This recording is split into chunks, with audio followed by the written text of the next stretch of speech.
Salam əziz müdavimlər, xoş gördük sizləri. Mən Kurikulum Hazırlıq Mərkəzinin rəhbəri və təlimçisi Aytəkin Rəsulova. Bu günlərim sizlərin istəyi ilə mən sizə təfəkkür, bilik və idrak taksonomiyasından bağlı ortaq bir sualın izahını vermək istəyirəm. Gəlin başlayaq sualımıza. Müəllim şagirdlərin diqqətini müəyyən etmək üçün deyir ki, şəkildə göstərilən qab-qacaqların dizaynında nə kimi qanuna yoğunluq görürsünüz? Verilmiş sualda bilik və təfəkkürün növünü idrak sahəsinin mərhələsində müəyyənləşdirin. Müəllim şagirdə deyir ki, qab-qacağın dizaynında nə kimi qanuna yoğunluq görürsünüz? Baxın, burada şagird bu dizayna baxır. Qab-qacağın tutaq ki, rənginə, üstündəki şəkilə, bəzəyə, naxışlarına fikir verir. Şagird buradakı qanuna yoğunluğu tapmalıdır ki, görürsən bunlar bir-birindən nə qədər fərqlənirmi, nə qədər tutaq ki, yoğunluq təşkil edirmi, bu rəng bu dizayna gedirmi, bu naxışın burada yeri var yoxsa yoxdurmu, düzdürmü?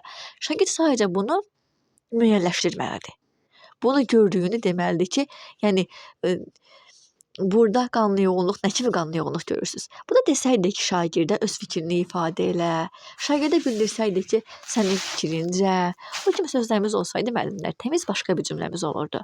Amma burada sadəcə şagirddən nə kimi qanuna yoğunluq gördüyünü istənilir. Şagird də o şəkilə baxır, şəkilə baxıb başa düşdüyünü müəllimə çatdırır.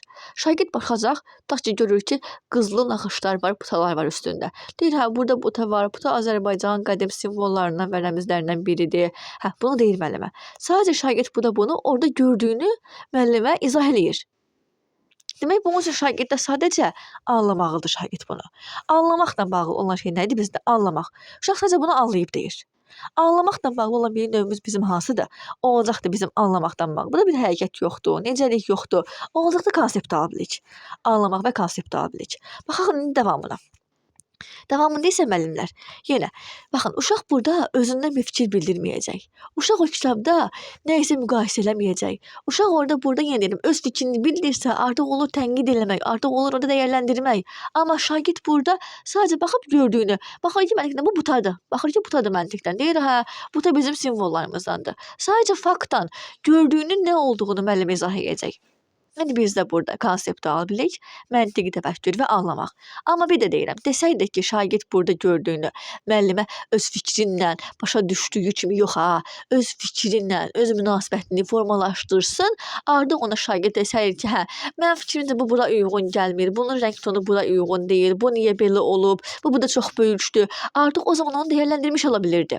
Dəyərləndirmə olurdu, tənqid təfəkkür olurdu. Aydındır? Amma burada şagird sadəcə gördüyünü deməlidir müəllimə. Bir də gördüyünü izah eləməlidir.